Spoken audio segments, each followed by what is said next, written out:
Great rising, beautiful people. How y'all doing this evening? This is Mona Lisa, your host. Welcome to Community Work, where we do the work. So, as you all know, the work consists of so much. And here in Broward County, Florida, we have our primary elections, which is August 23rd. And I really wanted to start having a conversation about our school board, right? We send all of our children to school, but we see things that are happening and we're not really sure how they happen. So the last several years, as I've been like dealing with the political realm and learning more and more about what's going on in the school system, why is there a lack, why are certain areas more funded, why do certain schools have more programs, more activities and stuff of that nature. So the journey of community work led me to meet an amazing woman who till this day we are friends, and I know that for years to come we will continue to be friends. She ran for an at-large seat here in Broward County, Florida. And during our journey, we really started to talk and just have conversation. And I've learned so much from her as she understands the intricacies of the school board. I can't wait for her to share her experience running for school board, right? And then also, how can parents truly get involved and understand what is going on within the school board and then also within the school, and how we can empower our parents to make decisions and actually go out and vote at the primary elections, right? Because we have primary and we have general. And there are a lot of people that don't know about our primary elections in August. At times it's because they may be busy with, it's back to school and stuff of that nature. So there are many times, when I look from the outside looking in, I'm like, a lot of this stuff is done like on purpose, you feel me, strategically, to try to kind of keep us out of the voting process. Because as parents, we are so consumed with so much, with work, with after school, with homework, with cooking, with cleaning, that we don't really have the time to be more involved in the political process. So I reached out to my homegirl and just kind of asked her, can you come on and let's have a real conversation about the school board and how your race went and what you learned. You feel me? And I love her so much because she don't play that. She doesn't play that shit. She just be really on it. You know what I mean? She has a passion and a fight for our children, and also just to do right by people, right? So with that being said, and without further ado, I want to welcome my good friend, right? An advocate here in Broward County, a mother, a wife, just a down-to-earth woman, Miss Narnike Grant. What's up, my love? Hey, how you doing? She's also the co-host of Race and the Races, right? So she could talk about that, but I'm just really honored to have you here. Thank you so much. I appreciate you. Yeah. I'm excited. Thank you for having me. The introduction, child, was a lot, but I appreciate it. And I really didn't start being an advocate until really Mona Lisa put that bug in my ear. Like, she really made me feel like I could be out here doing work for the people too. So I have to thank you for that, because I think your influence, when my husband and I met you for the first time, we couldn't stop talking about you that night. So, it's been that, it's been all that, and we've always kept in contact, and we bounce ideas off each other, and so I'm just really honored to be here on your show, and I'm so excited for you, and what you're gonna bring to the community. You're not gonna take all those flowers, because sometimes it's hard for us to take the flowers, right? The flowers, because it's people like you that keeps the community and the constituents keeping our elected officials accountable. Because if there's not people like Mona Lisa, they won't be people who will call out foolery when the time comes to do that. So yes, Child, I thank you. And you already know I'm an expert at that, because it's like it'd be so much nonsense. Sis, you preach it to the choir, okay? The nonsense be so much. It vexes my spirit. We've had conversations on the phone where every other word was F that, y'all full of, all the time. So trust me, it's a battle. It's a struggle, and we've talked each other off the ledge a couple of times. Because doing that community work at Mona Lisa, I don't know if you have an opportunity to tell your audience, it's not an easy thing. It drains you mentally, it drains you physically, it drains you emotionally, and you really have to have the love for the people in order to keep moving on. And so I just want to give you your flowers now, because I'm telling you, it's not an easy thing. And I know how you struggle, and I know how you suffer, and I just am grateful that there's people like you in the world that will continue to do it regardless of how much of a toll it's taking. So I thank you for that. So listen, I appreciate you. And, I haven't really talked, and that's going to be part of the journey, right? Talking about the challenges, the struggle, and that'll come at later dates as I build the channel, because I definitely want to inspire and motivate others to get in the work, but there's so many ways that you could be part of the work. And that's what I'll be breaking down, at later dates. But I thank you for your kind words. I mean, I'm not gonna lie, I need it, because there's just some days that I just want to give up. And the political process, as much as people talk about it, it is extremely draining, and it's extremely sometimes disappointing. And I began to realize that education is key. And then also collective power, all of us coming on one accord to make a decision that is in the best interest of the people. So, we've had conversations. I've learned a lot from you, and I really want the audience today. And, I welcome everyone who's watching, and I welcome those who'll tune in later. Thank you so much. Make sure you like and share and subscribe, because the only way that we are going to make any form of change is in that voting booth, right? But also collectively with like a goal in mind. So I really want to encourage, people who are listening and those abroad, like, we have to kind of start taking our emotions out of things, so we can make logical decisions, particularly locally, right? Yeah. So let's get into this, like, local, right? The school board is so local, right? Oh yeah, the school board. But a lot of people don't even know what that shit is. No. So, like, talk to us, like, what is the school board?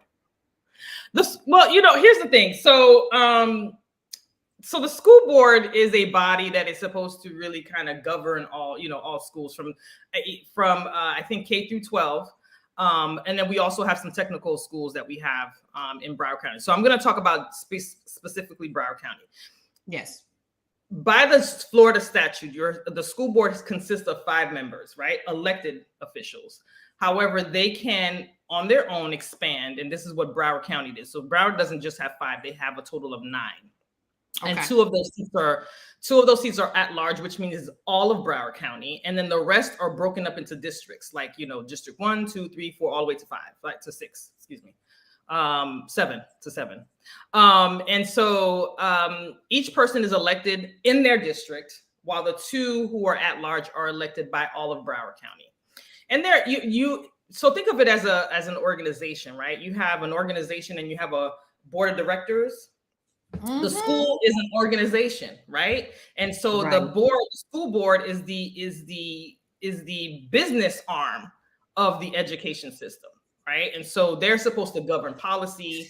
They're supposed to amend policy, make policy. All policies that are made through the school board are from the Florida statute. So they just can't make up stuff as they go along. It has to be according to the law, right? And they have to maintain that, maintain the budget, maintain the staff. And so they sit up there, make their, they sit up there and they have meetings once a month or twice a month, depending. I think once a month is a meeting, and then they also have like workshops. But all 9 members are voting members, and they are there to keep the flow of school going, keep the education process going. And where the community comes in is you elect your school board member. I think a lot of people don't really put too much emphasis on their school board member in prior, but now as of late they are making, because they're really starting to see the powers that the school board members have, right? And so now you see people really starting to pay attention to school board members and school board member races. So I ran for school board in 2020, I think, and it was at a time that we were coming off. If people remember that we had a school shooting in Broward County. Correct. We were coming off that high. We were also going into COVID. And so there was a lot going on. And if anybody has ever ran for office, it is not an easy thing. It takes a toll, but only it's really like the survival of the fittest. And I learned through that process that what people normally feel about politicians is correct. However, I did know that I did learn that there are ways for you to be effective as a politician and effective as a community leader and or constituent who votes, right? I don't think constituents realize how much power they have when it comes down to voting. Your vote is your superpower. I promise you. Your vote is your superpower. Don't take it for granted. I promise you that. Well, I actually believe that now, right? After I started to understand, and I'm like, wait a minute, this is really serious. Like, this is really a situation. And what I also learned, Narnike, was with local voting, like the numbers are so small in regards to the governor or the president, right? Right. So in my mind, I'm like, wait a minute. Like, okay, so if in District 1, because District 1, South Broward, right? South Broward County. I'm like, hold up, wait a minute, District 1, wait, that's it? Like, if we can get all of our people on one accord to vote for one particular person that we can hold accountable, I was like, oh, so it also started to click in my head, because I was just one of those, I don't give a damn about no voting. That shit ain't gonna work. Like, whatever the case may be. I don't give a damn about that shit. Whatever, because nothing has changed. But meeting people like yourself, meeting other people who are politically educated, and then really breaking it down, I was like, oh, this can really make a difference. So I remember when why did you decide to run for office? Because you ran at large, what you said was all of Broward County, correct? Why did Narnike Grant decide to run for office? What hit you? What happened? So I had some elected officials reach out to me and say, hey, the school board seat is coming up and we think you should run for office or whatever. I said, what? Me? Why me? And one of the reasons why I think those people were drawn to me and wanted me. I live in Parkland. I moved into this neighborhood, predominantly white neighborhood, right? And I became involved in my kids' school, where I became like a PTO president or PTA president, whatever it was. And I wasn't one of those Black people that just came into a neighborhood with white people and then started acting like I wanted to assimilate. So I wasn't going to do that. I was going to be me, right? And I was going to get stuff done for all children, not just mine, right? And so when I got there, I think people, when they meet me initially, they think that I'm words that I've gotten was intimidating, aggressive, they never use the word assertive, but they use aggressive, intimidating, just a little bit, out of, you're out there. And so I didn't change. Just because you said that doesn't mean I need to change who I am. That's like a you problem. That's not a me problem. So correct. I moved into that. And so I was very assertive with people. I was direct. And when it came down to things with the school board and the school, I immersed myself in there, and I tried to learn what is the powers of the school board members and what are they doing? Because when there was some issues and we had to go through the principal, and then if it didn't work through the principal, we had to take it up to the cadre director. And when we couldn't deal with the cadre director, there was the lines of people you have to go to, the line, you get to the chain of command. Like the chain of command or whatever. Chain of command or whatever. And I'm the type of person, I like to do chain of command. I don't just go straight for the gusto. The people in this neighborhood like to go straight for the gusto and not deal with the chain of command. I give people the respect that they're due, right? So if one of my issues is with something at the school, I'm gonna talk to the teacher first. If I'm not getting anywhere with the teacher, I'm gonna talk to the principal or assistant principal. If I'm still not getting anywhere with them, I will walk the chain of command. I'm not the one that to just jump and skip. I don't do that, because I feel like people need to get the respect that they're due. If there's a chain of command, I'm gonna follow it, right? And so that prompted me to kind of look into. Do you feel that parents should follow the chain of command when there's an issue? I think they should. I think that parents should, depending upon, I guess depending on the situation, but for the most part, I think you should, because sometimes you learn some things as you go through the chain of command, and it's important for you to learn how that goes, right? Because when you skip a step, they send you back to that step.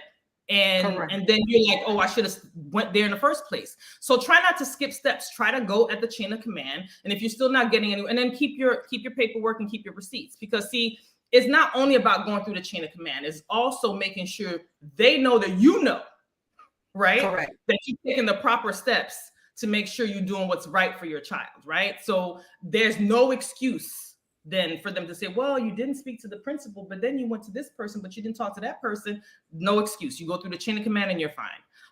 It prompted me to learn more about the school board and what they do. And when I learned that the school board members are governed by policy, right? Governed by the state statute. And they basically have to follow the rules, implement the rules, amend them if necessary, and make sure that everybody understands what's going on. But however, what I've also learned is that if you have a group of parents who are assertive, who are not in the mood for foolery, and come down to a board meeting, that can make the difference in terms of how they vote in any given meeting, right? And so that prompted me to say, you know what, I need to run for office, because I need to make sure that the will of the people is being adhered to, not just only policy. Oh, we just gonna always do it the same way. And what I felt what was going on is that they all convene, they're staying there, they're going through their meeting, sometimes the meetings are so boring and dry that you can't get them through anything. And I think for the most part, meetings like the school board or the commission meetings or like the local elected official meetings, they tend to be like that unless there's something, an issue that the community is like really riled up for, right? Right. And in that case, they always leave those issues for the very last thing, towards the end at the bottom. And then they have people coming in there. They don't tell you that it's towards the end of the bottom. They just put it on the agenda. And then they have people there coming, waiting the entire day. And I think that's another way to discourage people, but do not get discouraged, right? That is don't get discouraged when it comes down to stuff like that, because the more you involved, more community people that are involved, the more it causes them to change how they do things to accommodate the people. Because at the end of the day, voting them in is what they care about. So I was approached. I weighed it out with my family and my husband. I think one of the hesitancies for me to do it was like, I'm not in the business of people trying to take information about me and tearing me down or whatever, because I'm not that chick. I'm like savage, right? And right. And I have to, like, I'm a savage. And I have to say that Sandra Sheffer, my co-host on Race and the Races, yes, she's the one that kind of got me to be a little bit less savagery and more diplomatic, right? And so there's times she's like, oh, no, you can't go say that. Don't say that, girl. I said, but she's like, no, there's another way for you to say it. You can say it. Right. I have a few of those. But I still it, but there's another way Yeah. for you to say it. And so I thank her profusely because I met her like in the middle part of my campaign, and she was just always there, listening, helping me, help me navigate through that. Because in the beginning, I was rough around the edges, okay? Because even there was one forum I was on, and they were like, "Oh, this Narnike is a little rough around the edges." But the rough around the edges is my people. That's where I come from. This is me, right? And so I know that there, you know, when you get into that space, you do have to get a little bit polished, but that doesn't mean you need to get rid of who you are, right? And so I was, you know what I'm saying? So I was down with the people. You know, there was some questions about how I felt about the superintendent, and people thought I was gonna skirt around me. So I ain't got no problem with that, man. I do not have no problem with that, man. I mean, y'all, you know, listen, what happened. This is not just a superintendent or school board issue. There's a lot of people that failed that child, and we're talking about the shooting. A lot of adults failed leading up to the tragedy, right? And so we can't negate that fact. All right, right, because I believe that you know, as I see this, right, as a community advocate being out here, in my opinion, the majority of the issues is the adults. The adults are in the way, right? They're in the way of like progress. There's this like narcissistic thing. It's me and power and our children are killing each other. I mean, I saw, I won't say I saw a report, but you know, I heard, because I get phone calls, like most of our children are not even at reading level. You feel me? So I continue to question, like, what are the, like, how do we get, or does the school board even have this power? You know what I mean? That's what I kind of want to get the nitty gritty. What type of powers do they have? Where they do, and they have the school board has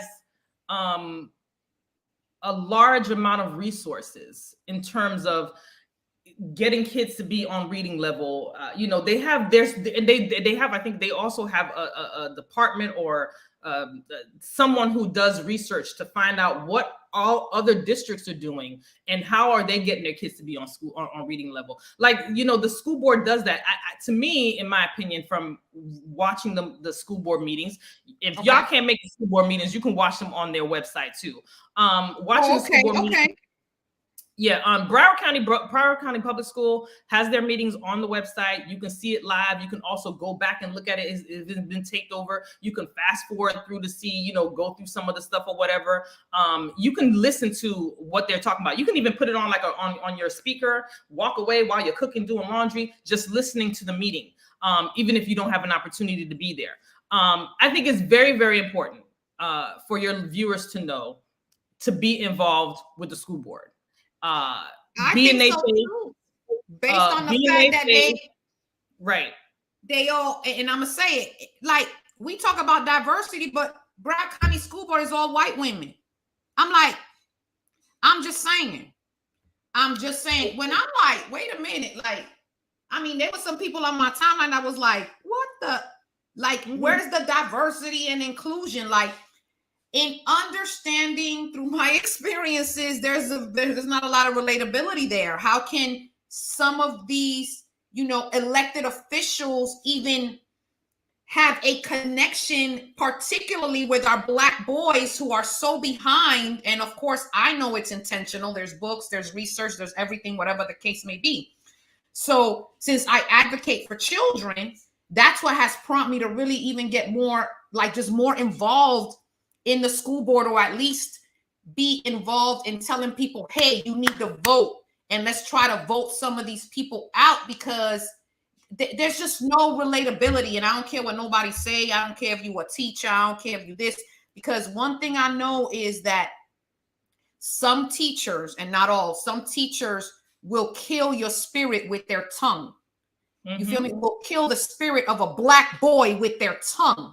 Right? You hear, I mean, even Biggie says it, you know, in one of his songs, like when one of the teachers was like, you ain't gonna amount to nothing. You know what I'm saying? Like, you have some teachers that do this. So I just don't, I would just blow when I was like, how does this happen? And I figured it's a lack of education and a lack of involvement and not really understanding the processes of who is on the school board.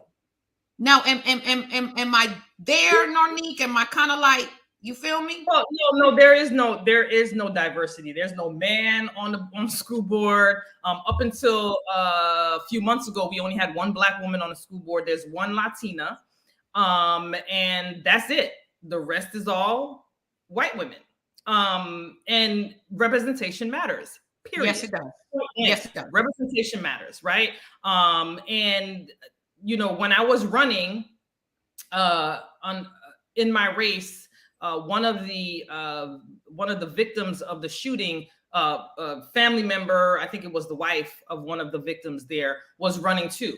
So the dynamics is this, right? So I believe the community, I believe the entire community, especially in Broward County, are very active, educated, and understand the climate that we're in, right?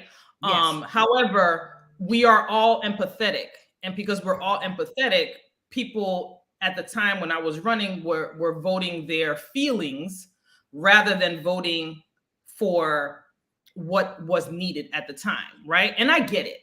I get that, something tragic happens to someone, and that's the impetus that gets them to either run for office, become advocates, become lobbyists, becomes, a voice for a specific, subject item or, terms or whatever. And I get it. And I get people rallying behind those people. But the issue is that many times we have to remove our feelings out and take a look and see how bad is the district. And at the time, the district was horrible. Okay. It's horrible now with this new superintendent. And and that's another thing, ladies and gentlemen. When you vote for your school board member, that's a vote for them to sit on the dais and do the will of the community that voted them in. This is not for them to say, oh, well, we wanted to do this, and they need to, you know how they do workshops, and then they state that they go to their stakeholders. Stakeholders are the community. That's right. Another word for the community, but they use the word stakeholders. And they're supposed to go out to the stakeholders and ask them about what they thought. The process of getting this new superintendent wasn't done in a fair way. They decided at the last minute they were going to change the rules. And no one asked the stakeholders what they thought about the rules being changed. No one, there were candidates that were there, a Black man. There was one that was a Black man. These candidates were told, what is your short-term goals? That was part of the interview, okay?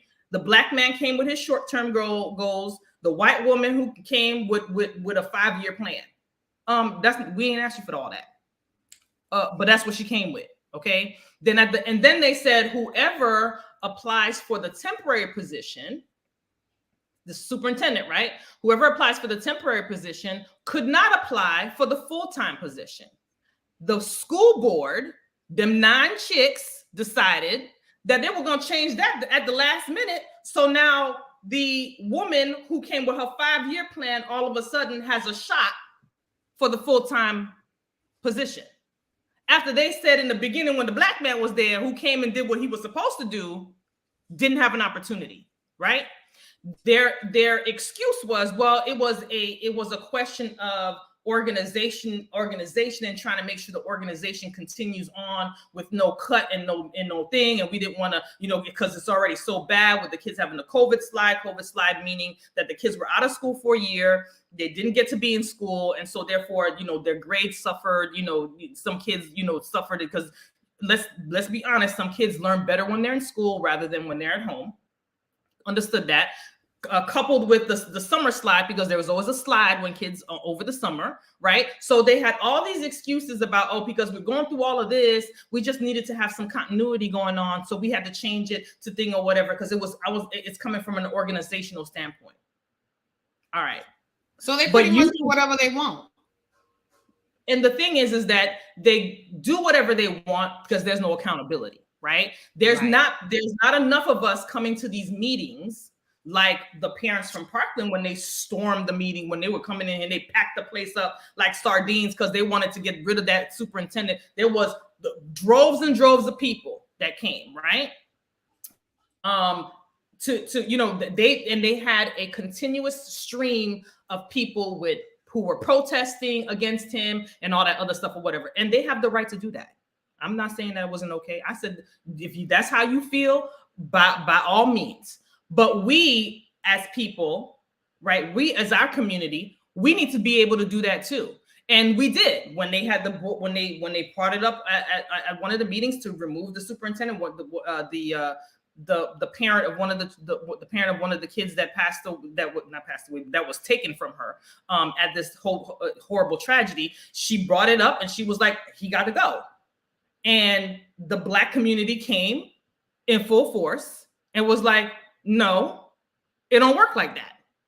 And that is the momentum that we have to keep doing, and we have to keep coming up. You need to come to these meetings. There's a whole new organizational chart that this new superintendent has created, right? And in the process of creating this new organizational chart that the school board members voted for, and I'm gonna tell you again, all of them voted unanimously.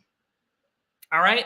Now, she voted for this new organizational chart where they demoted Black people. Okay. Demoted. And then not just demoted them, but they get a pay cut when they get demoted. All right. These are people who are at high levels in the district. They demoted these people. Now they have to take a pay cut. Then they put other Black people in that same position. And we don't know if these people are qualified, if this was a switch in terms of, because it's the organizational chart. There was no real good explanation. Okay. Now, mind you, maybe a few of the board members made a little stink about it, was talking about it, well, we don't understand, and the people are not going to be happy. The community has to have a stay. They're not going to be happy or whatever. However, they all had some dissenting comments, okay, but yet still they voted unanimously on this new organizational chart, right? You didn't like it, but you voted for it anyway. So that's the issue. If we had a group of people coming in, and again, this organizational chart was presented. It wasn't presented in a way that our community can look at it and say, oh my goodness, Black people were getting demoted. It wasn't presented like that. So why would we come out to, protest it or whatever the case is, right? It was just, I'm new and we need an organizational chart. We need to change everything because you're on mute. I can't hear you. Oh, my bad. I apologize. Because she just kind of popped out of nowhere. And let me tell you something about the superintendent she out here doing all kinds of foolery. She was in the process of losing her job up in Orange County somewhere. Okay. They had no faith in her, no confidence. She wasn't doing well with the kids of the community. And before they could fire her, she quit. And so now now she over here. And that's not what we need. But again, goes back to your school board members. You got to know who you're voting for. I think there's about 6 seats that are up today, that are up. Come on Saturday, Broward County starts early voting Saturday. Voting, yes. They already did the mail-in ballots. They already put in the mail-in ballots out. I've already sent mine out already. Look, wait, hold on. I have it on point. Listen, y'all, I'm on point. I got my mail-in ballot now. Okay. And I'm ready. Yes. Yeah, and I wanted to show it. My real quick, my mail-in ballot. You feel me? I'm about to mail it out, and I just wanted to encourage people, like registered voters. You get this is the thing that really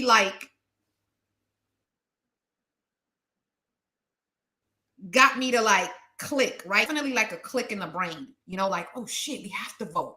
But they also, here in Broward County, they make it so easy. They send you your mail-in ballot. Mm-hmm. You can go ahead. They send you a self-stamped envelope. You ain't even got to pay, girl. You ain't even got to pay. You feel me? So you can just do your vote and do some research. And, I definitely am one of the advocates that people call to find out, hey, do you know anything about these candidates? Do you know anything about these candidates? And of course, I've just become more vested in my district, right?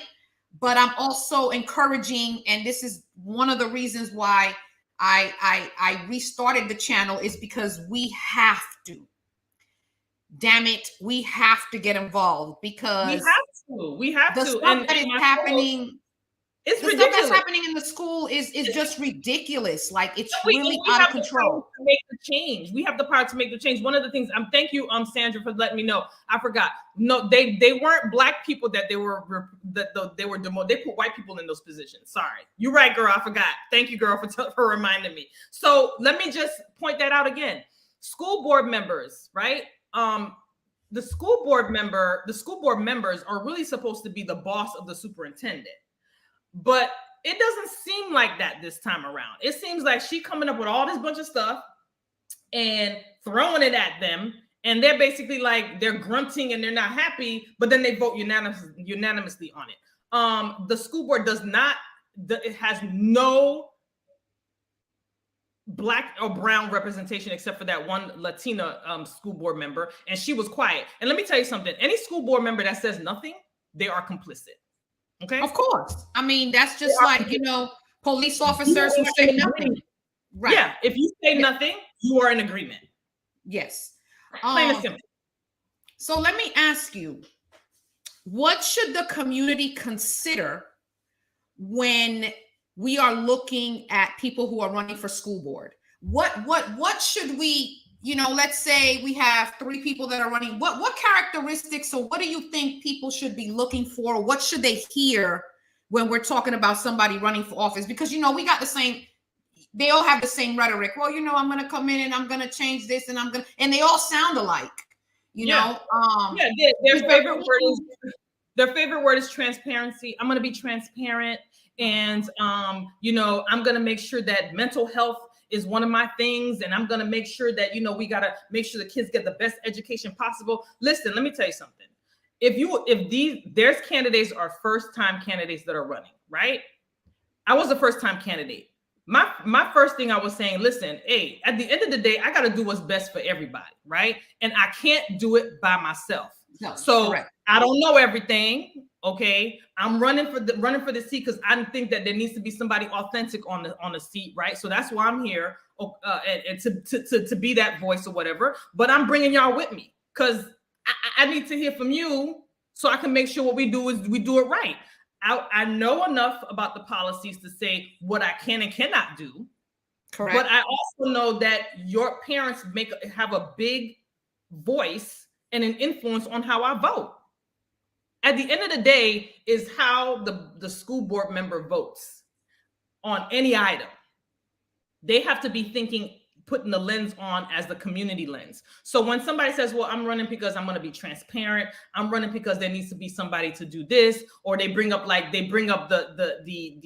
issues that the school boards are having, and they're saying, well, when I come in, I'm going to go do a deeper dive, and I'm going to go dissect or whatever. That's all well and good. That's great. We all going to say that. The question becomes is, I want somebody to say, listen, I don't know everything. This is my first time running. I'm going in there because I know there's a need, right? There's a need for people like me, not a career politician, not somebody who has who's in real estate that's making a bag of money, not a person who used to be a physician or whatever, now he want to become an elected official, not someone else who's thinking about, oh, hey, I have a degree in this, so I can definitely be on a school board. That's all well and good, but it's not what people need. Right. I want a candidate to say, hey, listen, I don't know everything, but what I do know is that my people are hurting, and I'm here to come in there to see what I can do to change that.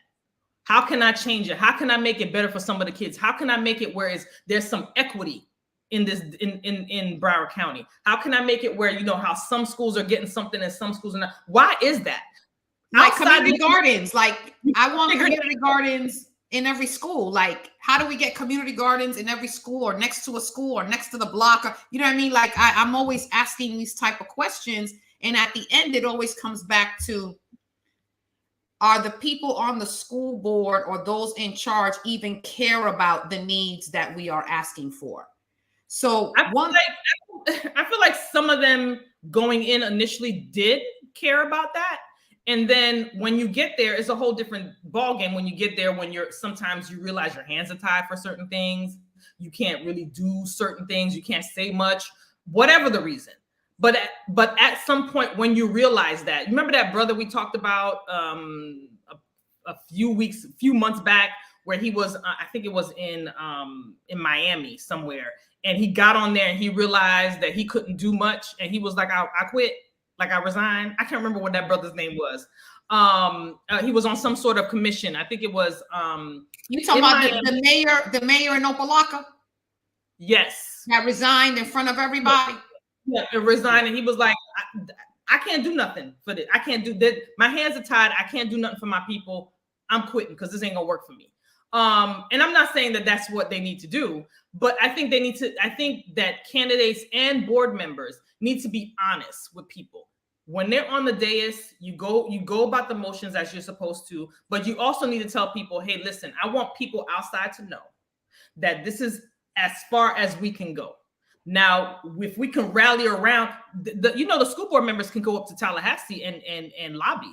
They can go up to Tallahassee. They as individuals, they can go up to Tallahassee and say, hey, this is what we need. Our district is going through this, or whatever the case is, and we need y'all to, y'all need to give us some relief. They can bring a busload of people with them if they wanted to. Okay, so they can do that as well. Okay. Of course they can. I know there's political organizations that'll do that, but I didn't know that, individually they were members can go up and advocate. They can go up and advocate for their district. They can go up and advocate for their county, right? They can do that. And I'm not saying none of them haven't done it before. I think there's a few that have done it, but they're not consistent with it. And then another thing that you should be looking for in candidates who are running for school board, if a candidate tells you, you shouldn't be seeing a candidate only when it's time for campaigning. There should be something in place in their thing when they say, you know what, if I am so chosen to get on this board, I'm going to do a town hall meeting every month. I'm going to try to get to know as many people as possible in my district. I'm going to do, because just because they're in one district doesn't mean that they don't do everything for the entire district, because every decision they make is for the entire county, right? So just because you're in District 5 doesn't mean that you can't go in District 1, 2, or 3 and do a town hall and get some consensus and see what you can do to change and help the kids and enhance education. Like, so for me, like, they get on, they are elected, and then they just stay there, stagnant. Every so often they want to do everything. Every so often they do something little, but they just do it within their district when you make decisions for the entire county. So you got to know the pulse of the people, make the people a priority. If your candidates who are running for school board are not making the people the priority, then they're not the candidate for you. Plain and simple. I don't have time for people to tell me I'm trying to be transparent and we need to bring this and we need to bring that. That's great and all, but are you going to continue that momentum? There's a few people that are running that I'm extremely excited about, and hope that they are able to be successful in their bid. But I have to tell you, there's a couple of them that's out there that's just constantly running for office on a regular basis. Every time you turn around, they name it something just to see where they could slide in through right quick, just to say, I'm an elected official. Yeah, and I kind of question candidates like that, because it seems to me that you want to be an elected official somewhere, and you don't really have the people right at the forefront, right? So be cognizant of what they're saying. Be cognizant of what their background is. You don't have to be a scholar to be a school board member, right? Correct. But you have to have some sort of connection with the people. When you're talking to them, you try to understand where they're coming from. You want to make sure that you hear what the people are saying and say, you know what? Hey, I'm gonna do my best. All I can do is do my best. I feel like I will take someone seriously and appreciate them more than someone who's giving me a bunch of pretty words and then make it look and make it sound so masterful. So I'd be like, oh, wow. Like, pretty words don't work with me. Me neither. Them sugarcoating days is effing over. Like, I don't even want to hear that. Don't come at me crazy with them fancy words that I don't be understanding, because some of our people ain't understanding that. They want to use these fancy words, and then they want to belittle those that are rough around the edges. See, to me, like how when I'm looking at it like this. Like you have a school board, all white women. This is a fight for resources. So in my opinion, they're going to ensure that their children are taken care of versus others. It's almost like survival of the fittest. I may be wrong, but I'm just making an observation. So there has to be, by any means necessary, diversity in that. So everyone, because at the end of the day, instinctively, right, as humans, some of us love everyone or every child, but a lot of people just don't give a damn about people in general. And I feel that a lot of elected officials are on that. Like, man, I'm here for my power. I'm finna get what I need to get. I need to make sure my shit's straight, my family's straight, everybody's straight, bump everybody else. And it's really disturbing to me because one of the things that I always speak about is we're only here for a short period of time, right? Mm-hmm. We're all going to transition. What is it that makes you so selfish and entitled to make decisions for you specifically or for your best interest versus like trying to make it better for all of us? Because at the end of the day, children cross the railroad tracks. You know what I'm saying? Like, so we're all everything is gonna affect all of us at some point, form of fashion. Mm-hmm. So trying to keep everything divisive, meaning like, the better neighborhoods may have better schools and, other neighborhoods have crappy schools. Like at the end of the day, at some point, and we're seeing it now, there's gonna be like a connection between humanity, and it may be good or may not be good. So I'm always wondering, like, what is it within the soul of people that don't make decisions for the betterment of all people within their district? So if me personally, if I don't see you out here in the streets outside of election, before election, or whatever the case may be, like, for the most part, I just have a hard time. And I think that's why a lot of people are kind of like over the voting process. Like, man, if I vote, ain't nothing finna happen. But again, I look at the educational aspect, really educating the people to understand what's going on. You know what I mean? You're absolutely right. You're absolutely right in terms of when I say representation matters, and what you were explaining is that because those white women do not have our experiences, they may not see the importance of different resources or spreading or getting different things from different areas in Broward County. Not that they don't want to, I just think that because they don't have the experience and it's not something that they could fully advocate for because they don't understand, right. or maybe they're not aware. That's why it's important to have representation. Like, Broward County is a minority majority county, period. That's what I'm saying. Like, that's don't let nobody fool you. Okay, Broward County is a minority majority county. All right, and that school board does not reflect, except for one woman, the minority majority demographics that we have here. Right. So in general, these women are trying to do the best that they can in terms of what they have in front of them, but because they don't have that experience, right? It won't be something that they will. It's like automatic. Yeah, it's not automatic. They will go on the superficial stuff, but it goes deeper for us. We know exactly what we're looking to do. We know what we have to bring up. We know what we need to say when we see something come in front of us from staff, and then it says we're going to do this, that, the other. And be like, well, wait a minute, hold on, because in this neighborhood we have this, that. Did we account for that? They won't. That would be something that they miss. You know what I'm saying? So it's important that the school board reflects the community that it serves. If it doesn't reflect it, we're always going to be in the same issues that we are in. So it's important that voting is your accountability, right? You can hold people accountable when you vote, because if they're not doing their jobs, they don't get to keep it. Period. right? If they're not doing their job, they don't get to keep it. So whoever is running for these different board seats or whatever, those seats that are up, those who are running for re-election, guess what? You've been sitting here stagnant, not doing anything, right? The seat ain't yours. Let's make it very, very clear, right? Seat is not yours. You have it for the time that you're elected, which is 4 years for the school board, right? Now they've instituted term limits. Okay, so now you can't run, and this is based off the new statute that they introduced into the law. See how the governor be trying to sneak in thing or whatever. But listen, I'm good with term limits. I feel like term limits are a must. I agree. I'm with you on that. So now you cannot run if you've been in the school board seat for 12 consecutive years, right? Can't run after that. Crazy to be. I think 12 years is too long, but I think so too.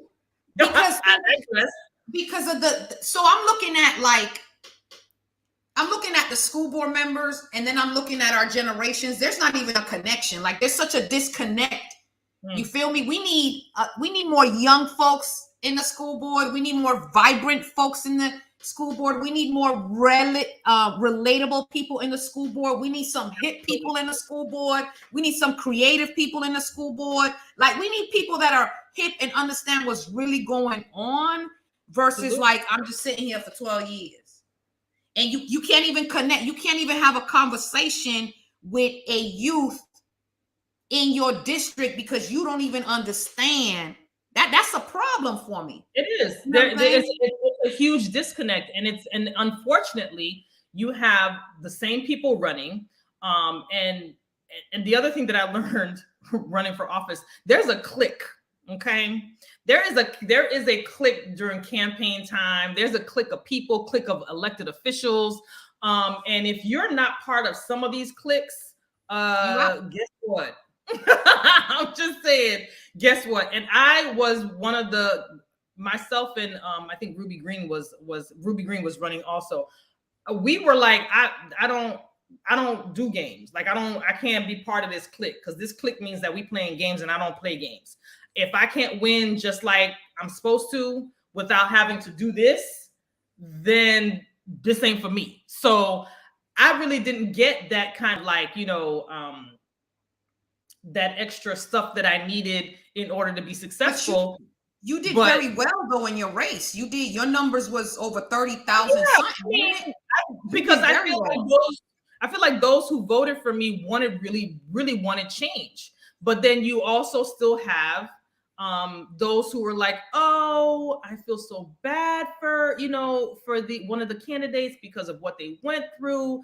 This is something that can help them heal. And granted, the victor in that race, I think, in my personal opinion, she understands how things work. She's qualified, in my opinion. I don't think she wasn't qualified.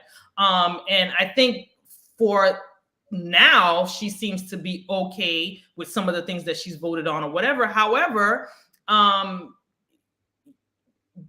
it doesn't represent Broward County in terms of our demographics, right? And so now we're back to where we were. We only had one lowly Black woman. We have one Latino woman. The Black woman decided she wanted to move on, and more power to her. And now we're stuck with nothing. We have a vibrant group of people running for school board. And I believe that we're going to flip some seats, right? I think some people are not going to. I feel like a lot of people in Broward County are kind of like over the same old. The question becomes, are we going to get the right person? Because not everybody running is right. Okay, so I'm just letting that. So this is my analogy, right? Since it's every 4 years. Okay, so people are waking up. Right? Mm-hmm. People are waking up, and I feel that in the wake up, right? Let's see what happens with the school board. And within the next so many years, we can continue to educate and monitor, right? Yeah. And then do shows like this to be able to like ask the right questions of the candidates. Because another thing that bothers me is these forums that it'd be like the questions are prepped and then they got 2 minutes to answer. Bitch, listen, I'm sorry, but let me tell you. I feel like that is so it's just trash to me. That's why me and Sandra do our interviews. We do interviews with candidates, honey. We get down to the gritty. Let me tell you something. We bring all shout out to race and the racists, because y'all be going in. Sandra Sheffner be sitting there giving the people something. She be like, that's not what we asked you. Right. What you no, that's not what we. So you're not gonna answer the question? Okay, you ain't got to answer the question. So like we get into the nitty gritty. Like, what are you doing for the people? Like what makes you qualified? And what are you doing about this? We have these issues. Like we bring out scenarios. We agreed that we weren't gonna do it anymore, but apparently it seems like it's something that needs to be done because these candidates out here I'm just saying. So, but it's important that we give them a long time so you can hear and see who they are. Because you know, when people get comfortable, they start showing themselves, honey. They start revealing. I'll be like, oh, what you say? Exactly. And one of the things, because one of the things that and I guess we can this will maybe be one of the last questions as we get closer to the end of the broadcast. But like, so you know how you mentioned earlier, you have 9 people, right? The 2 at large and everybody else. So sometimes and constituents are the people, right? Stakeholders are the people. I just want to make sure everybody understands those words. When they're like, oh yeah, your constituents, you'd be like, what? Who's that? And it'd be me, you know what I'm saying? The community. Right, it'd be the community, like constituent / community / constituent because you're registered to vote. But you know, if you're not registered to vote, you know, I don't know what your name is. But yes, go ahead. Right.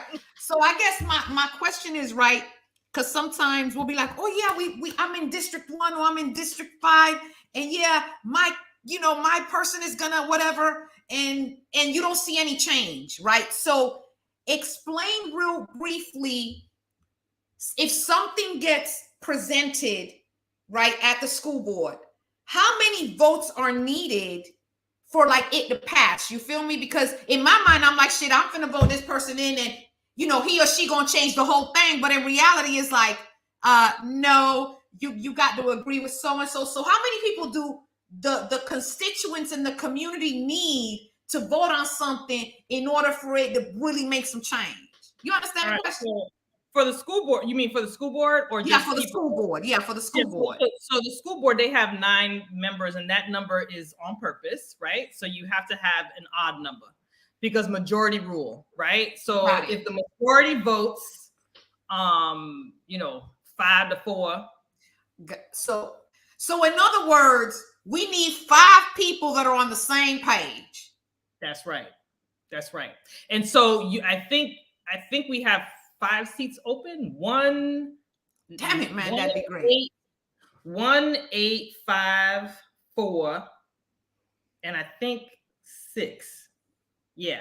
So we got 5 seats open, right? And in those 5 races, you need to see who best resembles those who are saying almost the same things. They're on the same page, right? And those are the 5 people you would try to get to be your majority, right? Because right now, those seats need to flip, period. As a matter of fact, all 9 seats need to change, but we only got 5. We only got 5. You need to make sure that the 5 are changed completely. Eradicate what you got going on. Take a chance on a candidate that you think like, I don't know, because they don't seem ready. Sometimes ready doesn't look like what you think it looked like. Okay, right. So you can kind of look at these candidates. It needs to be diverse. Remember, there's no males, there's no Black people, and there's one Hispanic lady that's current and her seat is not up, so she's not in question. But think about that. There's a lot of males running this time around. Okay, more males than females actually. And there's a lot of females running this time. So there's incumbents that should not continue to have their seat. They should go. I think we should get rid of everybody that's already there. Like, we just get rid of them. You know what I'm saying? Start something new. Now, I did hear that there's a young brother who just came straight out of high school. He sure did. Raymond Adderley. For me, Raymond Adderley, right? For me, that should be automatic. That right? Boy, you know why? let me stop calling him that boy. That young man knows policy like the back of his hand. Do you hear me? Y'all don't sleep on the young people. The young people who running for office, and there's not just this young kid running for office, young man, excuse me, run for office school board. There's a whole bunch of other young people running in commissioner seats who are running in for state rep. Don't sleep on those young people, because I'm telling you, we need them. We have to work together. Old and young got to get together so we can make sure that we become. Yeah, there's a huge gap between that. Now, when I'm like, wait, he's straight out of high school. Hold up, wait, it's for me, it's automatic, because he's the closest connection to what's going on within the school system. Absolutely. He would be one of the most relatable. That be like, no, hold on, we ain't finna do that right there. We got to do this because this is what's really happening. We've had him on my show twice, and that boy don't mince words, honey. When we get to the nitty-gritty, he's like, yeah, it's trash, it's garbage. That's what they. And this kid knows. Because this young man is not just running for office, but he was the student representative for the entire county at school board meeting. Listen, we bet that. Okay? It's not this is not a young person that's just coming in to just be coming in. This young person put in work. Okay, so don't sleep on the young candidates. Welcome to community work, where we put in the work. Money. I voted for Raymond Adderley, child. That doctor and the incumbent, they can go have several seats somewhere else. You've done your time, and then you a whole physician. You need to stay in your lane. This ain't your lane over here. Go on somewhere else. Let me tell you something. We are in 2022, and we got to put in the work, the applicable work. We got to put in the work. Not because in the judges, there's black girl magic all in the judge. Listen, let me tell you something. Don't sleep. We don't have, listen, representation matter. We have 90 judges in Broward County. Out of the 90 judges, we only have 9 black judges. That's it. That's all we got. So there's four ladies running, 4 black women running for judge. Y'all need to go, and you know they name. You can tell their names. Their names don't. Their names are not. Their names are their names. Okay. Right. Let me tell you right quick. What is it? Williams is one. Hyde is another one. Casey. What's Casey's last name? Early is another one. Early is another one. I know her personally.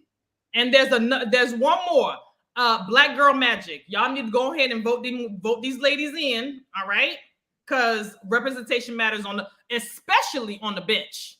Especially on the bench, right? Because there's judges that don't have any implicit bias training. They don't understand the culture. They don't understand the experience, and then they're just running them. No, vote these women in. I'm telling you. Like, listen, the 13th of August is early voting. If you Mona Lisa already showed her mail-in ballot. Y'all need to be sending them things out in like droves. So we got the mail-in ballots. You can mail-in ballots, right? You get it in the mail. You fill it out. There's instructions. Make sure you read the instructions. You feel me? Bubble it very, very neatly. Give no excuses for them to try to mess up your stuff. Now, early voting starts August 13th, and early voting, you can vote anywhere in the county. So if it's near your job or it's near whatever, the supermarket, whatever the case may be. Now, on election day, which is on August 23rd, you would have to vote in your precinct, right?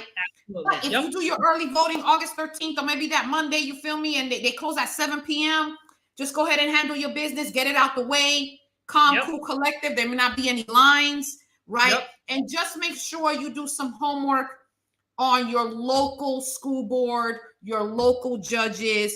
At least let's start, with the school board and the criminal justice system, right? Mm-hmm. And then let's get more educated on how all this connects, right? And how we can really be influential. Absolutely. So Narnike, I'm just really thankful for you coming on and breaking down a few things and just being very honest and transparent, right? The fancy word transparent that people want to, use. I totally. I'll be keeping it real, girl. Let's say why you think I asked you to come on? I'm like, this the one that gonna talk to us a little bit about the school board. These people out here doing trash ass stuff, okay? School board members out here just acting like they ain't no accountability around this bit. Sorry, around you this. Good. Listen, this the curse world. You can cuss over here, like especially when it's that good cuss around this bitch.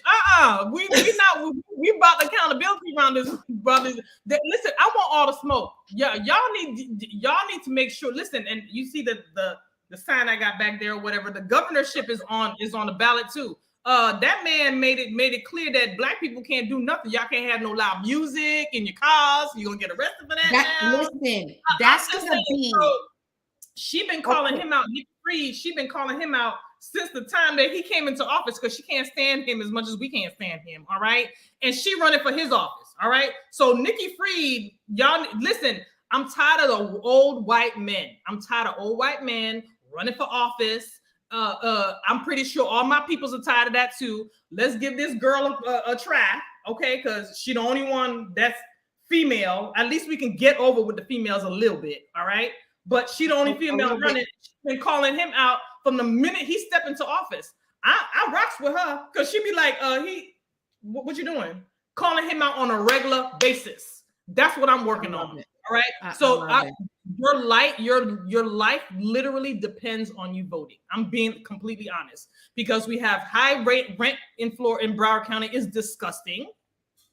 People who are paying $700 for rent not paying $1,900 or they got to move. Like this don't make no sense. And that's within his purview. And guess what? He ain't doing nothing about it. He's just sitting there letting us all struggle. So listen, the August 23rd is the very last day you can vote. I'm not even talking about August 23rd no more. I'm talking about from the 13th to the 23rd. Right. Make it happen. Make it happen. Make it happen. I'm telling you, your life literally depends on. Let me tell you something. If your vote didn't matter so much, he wouldn't have made all that stink that whole time in January and in December trying to take away your right to vote. All right. He knew what was up. Don't give him that satisfaction. Vote like your life depends on it. You hear me? Vote like the stuff that's going on in Broward County with the school board is a bunch of shenanigans. Okay. Yes. These people got to go. You got 5 people running against these incumbents, and some people not coming back to their seat. Guess what? Get rid of them all. You have some racist people on there. One of them racist people got their child running in their place. I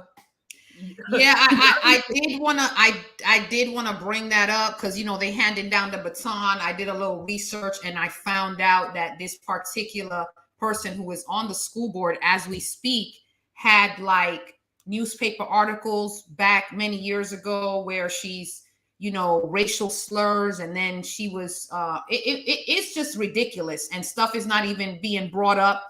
And again, it's because we are not politically involved, right? So all this is really happening. And it's just, honestly, it has been an eye opener for me, Narnike. And I am very honest about my lack of knowledge, right? Yep. Me being in my mid 40s and within the last so many years, I'll say about 4 years, is when I really started to understand the importance of local voting, right? It affects your homes. It affects the roads. It affects what's coming up in your city. It affects developers coming in. Like, it's really, really important. These local elected officials make decisions on your everyday life. On everyday life. Elected officials, I'm going to repeat it again, make decisions on your everyday life. Your water, your light, your roads, your schools, your sewage, your millage. They make decisions on your everyday life. So you need to make sure they understand that whatever decision they're making, if it doesn't encompass the community, you don't get to keep your job. You're being insubordinate if you're not doing the will of the people. They make decisions on your everyday life. Your life is affected by what they say and what they do. In those commission meetings, on those daises, they're making decisions while you're sleeping. They're making decisions while you're at work because they make sure that the meetings ain't done around the time where you can be present so you can hear what's going on. That has to stop. That has to stop. They make decisions for your everyday life. That's why down ballot candidates, those are the local elected officials, are just as important as the president and the governor. Just as important. Or even more important, if not more important. If not more important. Yeah, so y'all need to get out there. Listen, I'm telling you, go vote. I promise you. Look at the last election in the the District 20 race. That lady won by 5 votes. 5. Not 5,000, not 15, 5. 5 votes. 5 votes. And we don't come out in droves unless it's a national election. Midterm elections doesn't get that much traffic, but you need to be out there. Yeah, because it's important. It's definitely these local races for me. I'm just really noticing, and that is where I'm choosing to stay and wake up people, even if it's one person a day, one person at a time, one person a week, one person a month. The continuation of speaking on this and the importance of it is it's why I'm like really opening my mouth, because no matter what we do, if we don't have the right people in place, like what we do really, you know what I mean? You turn around and be like, how the hell that building just got here? Like what, wait a minute, but how did that? And it was all local people making these decisions. And we really, and they'll notify us. So they say, right? They may throw a mailer in or something, or say something, or but they'll straight up lie and say that they went to the community and talk, and they didn't. They went to a few group of people or homeowners association, like what was happening up in Broward. I forgot, somewhere around Oakland, where they were bringing a whole morgue into the city. And the people found out at the last minute, and then they made a whole stink about it. People came to the commission meeting like, ain't nobody discussed that with us. Why would we want a morgue next to our? And they call it a morgue, but it was really a facility for Broward Sheriff's Office, where they can do like their forensics and all that other stuff, and then whatever bodies they bring to that area. But still, it's next to a school. Do you think the community would want that next to a school, in and out like these? I mean, come on. So they claim that they speak to people. What they do is they finagle it. They go around to different specific organizations or homeowners associations that will go ahead and fall in line. That's not what, and that's the thing. You need to find out who are, like, you got commissioners up on the ballot in Broward County, wherever your district is. There's a few commissioners that are up for election or whatever. These people make decisions like that. They make decisions to bring things into your community, and they don't talk to you about it. Right. And one thing I'll say, and one thing I know, is when the people come out in drones, shit gets shut down. When all the people come together, it sure do. So it really, and I've been in those spaces, and I'm like, wait a minute. So when I speak on my lack of knowledge, right, and then actually educating myself through this process, not only am I educating myself with paperwork, but I'm also seeing it in real life. I'm like, oh my God, it actually does work. And the last thing I'll say is this, like, we still have plenty of people that are like, man, bump that voting. We don't want to vote. Bump that voting. We're not voting. But this is right now, as we speak, what is the alternative? Most of us are not for like, oh, let's unite and do for self. And, they're some of those people are sprinkled, but the do for self is something that we need to do. But in the meantime, we need to be making these decisions, because it's affecting our children and it's affecting our livelihood. So we can do things simultaneously. Okay, if we're going to do for self, we can do for self. Right. But in the meantime, because doing for self is a long process. In the meantime, let's get involved politically, because at the end of the day, some of us don't want to be part of the system, but we have to figure out how to flip the system to our benefit based on the knowledge and what is actually going on at this present time. So we have to do, as our people, we have to do everything simultaneously. The do for self, the voting, the political education, the being involved, the city commission meetings, doing the work, right? Taking down notes, sharing the information. So sharing information, share it. That's important. Sharing the information, right? And y'all need to, for those of you that are still on, I appreciate y'all watching. Thank you so much. Like, comments. We got some comments today. I'm really excited. Share, but really share the information with the local people so they can understand what's going on. And for those of you who are not in Broward County and are in other counties or other states, just kind of find out what your school board looks like. You feel me? Yep. What does that mean? You know, who's running for office? What are their names, right? Because I always have a little thing here on the show where it's like your community homework, right? Because it's always work. Always work. No matter which way we see it, it's always work. Mm-hmm. Who are the members of your school board? You know what I'm saying? Just look it up and just get involved little by little. It doesn't have to be like, you know, you jumping off the boat like I did. You know what I'm saying? After this shit, man, so much work to be done. Let's do it. But slowly but surely, be an asset, right? Are you an asset or are you a liability? Right? Absolutely. That's one of the questions I ask. Are you an asset when you walk in the room or are you a liability? Look at your gifts. What can you contribute at this moment to assist in this process?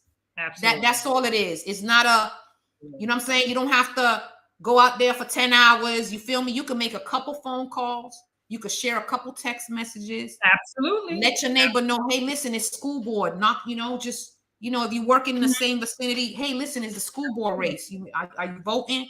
You know what I'm saying? Listen, pay attention. Look, so-and-so is running. What do you think? Right? Right. Mm-hmm. So it's just, we also have to hold ourselves accountable because lack of knowledge is no excuse in the courtroom. Lack of knowledge is no excuse for what's happening within these school boards, right? So ignorance to the law is no excuse. That's the word. Ignorance to the law is no excuse. And these school board members, by the way, they're supposed to be accessible. So you should be able to call them directly. Yeah. Mm-hmm. If you go on the website. And you know what? And we're finna end it on that note. Y'all should be able to call your school board members directly and ask questions. Yes. You feel me? And guess what? That's putting in the work. It's all about putting in the work. Mm-hmm. Whatever issues you call. You look that person up. This is in my district, or this is my district person. You call them, speak to their secretary, whomever they got, their administrative assistants or whatever. Say, hey, I need her to call me, and I'm giving her like 72 hours to give me a call back. And I want to have a conversation. And that's very reasonable. That's very reasonable. 72 hours. You need to get back with me. These are my, I would like for them to talk to me. This is my issue, and I'm giving her 72 hours to call me back. I love it. That was our last call to action. I love it. So, like Narnike said, if you have any issues, you contact them. You give them in a timely fashion, 72 hours. That sounds fair. And that gives you time to prepare and get your questions in order. Mm-hmm. And make sure you have your pen and your paper so you can document, right, what the person says to you. So if they call you back, and you could document that they didn't call you back in the 72 hours too. Right. And then we could hold them accountable at a commission meeting. Not a commission meeting, a school board meeting.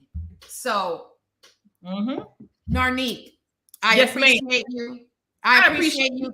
Thank you for your, for coming on, for your energy, for the education. And to all of you out there in the YouTube world, we appreciate you. Thank you so much. Share this. You feel me? And all of you, look at what you can put work into just a little bit. Because if all of us chip in just a little bit, we can make some change. Again, voting in Broward County starts August 13th. That's early voting. And August 23rd is the last day that you can vote. And August 13th is also the last day that you can request your mail-in ballot also. Okay. So the very last day to request your mail-in ballot, you should have received it. If you haven't received it yet, mail that out. And your very last day to vote is the 23rd. Beautiful. All right. And with that being said, thank you so much for tuning in. We appreciate you. And in the words of my mother, when you do it with love, it will flourish. Peace and blessings. And in gratitude, all of you have a good evening. Night, night.